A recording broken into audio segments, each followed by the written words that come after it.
अगर कोई पूछे डेजर्ट स्टॉर्म क्या है, तो हमें कई तरह के जवाब सुनने मिलेंगे।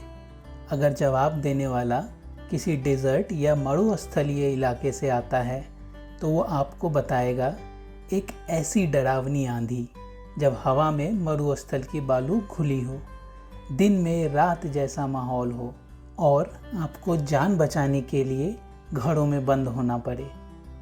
अगर जवाब देने वाला इंटरनेशनल अफेयर्स और वॉर हिस्ट्री में इंटरेस्ट रखता है, तो वो आपको 1991 में हुए इराक या गल्फ युद्ध के बारे में बताएगा। अमेरिका ने इस युद्ध को ऑपरेशन डेजर्ट स्टॉर्म नाम दिया था। मगर हम सब तो क्रिकेट प्रेमी हैं, हम डेजर्ट स्टॉर्म के बारे में क्यों बात कर रहे हैं? हम इसकी बात कर रहे हैं क्योंकि डेजर्ट स्टॉर्म जुड़ा है वनडे क्रिकेट में खेले गए बेहतरीन पारियों में से एक से। नमस्कार, आप देख रहे हैं गली क्रिक। यहाँ हम लेकर आते हैं क्रिकेट के किस्से, कहानियाँ और क्रिकेट से जुड़ी तमाम जानकारियाँ। अगर आप क्रिकेट फैन हैं तो आप जानते ही होंगे, शारजाह अब तक कई रोमांचक क्रिकेट मैचों का गवाह रहा है।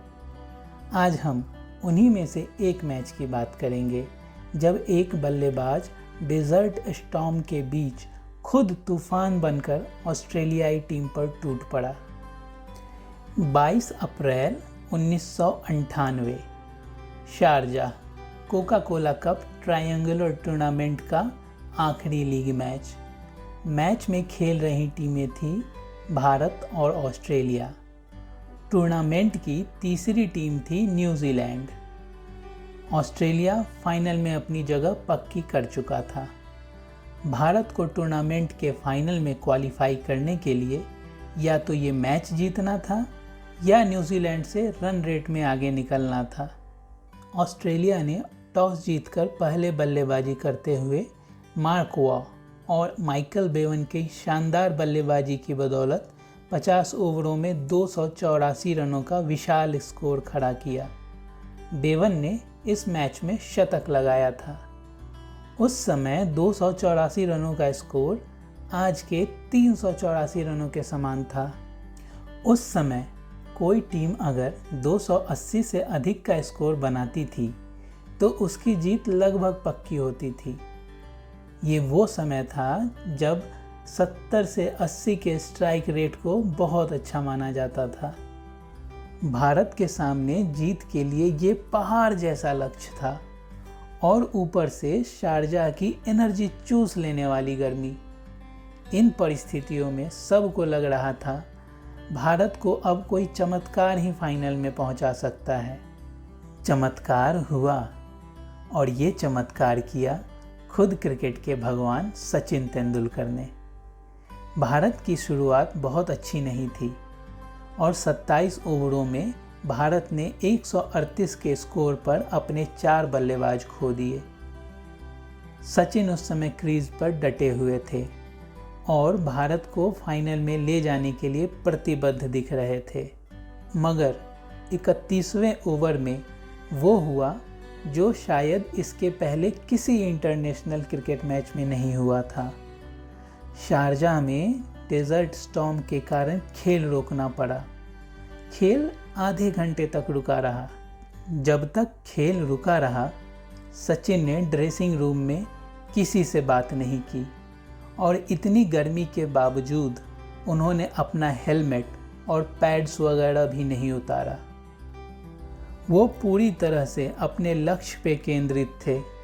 उन्हें कोई फर्क नहीं पड़ता था कि बाहर डेजर्ट स्टॉर्म है या आग बरस रही है।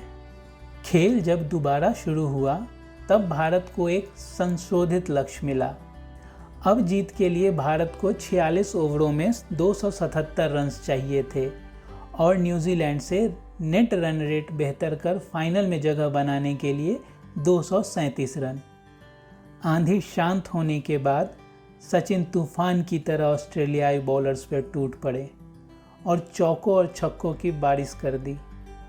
और ये तूफान भारत के फाइनल में क्वालिफाई करने के बाद ही रुका। सचिन जब 131 गेंदों पर 143 रन बनाकर आउट हुए तो भारत नेट रन रेट के आधार पर न्यूजीलैंड को पीछे छोड़कर फाइनल के लिए क्वालिफाई कर चुका था। सचिन जब आउट हुए उस समय भारत का स्कोर 43 ओवर में 244 रन था। सचिन के आउट होने के बाद भारत 250 रन तक ही पहुंच पाया और ये मैच 26 रन से हार गया।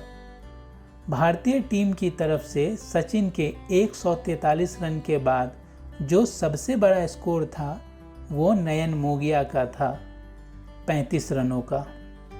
अगर सचिन को किसी और साथी बल्लेबाज का थोड़ा सा साथ मिल गया होता तो भारत शायद जीत के साथ फाइनल के लिए क्वालिफाई करता।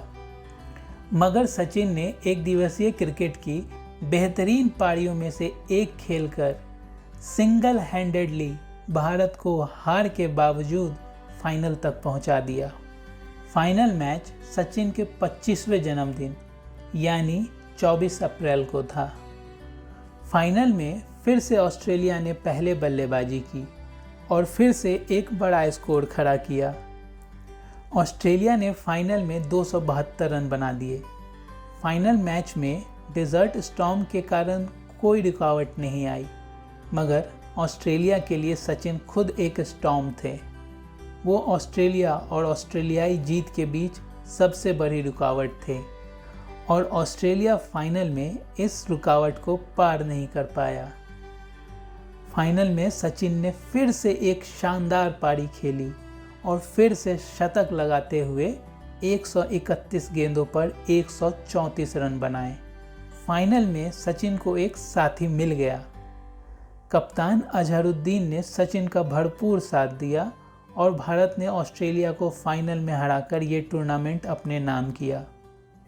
इन्हीं पारियों के बाद शेन वॉर्न को सचिन सपने में दिखने लगे और डॉन ब्रैडमैन को सचिन में अपनी झलक दिखी।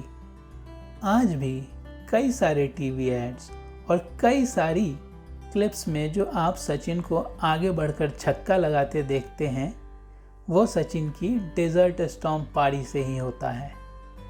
आज भी भारतीय क्रिकेट में सचिन की उस पारी को सबसे बेहतरीन पारियों में गिना जाता है। अगर आपको ये वीडियो अच्छा लगा तो वीडियो को लाइक करें और चैनल को सब्सक्राइब करें।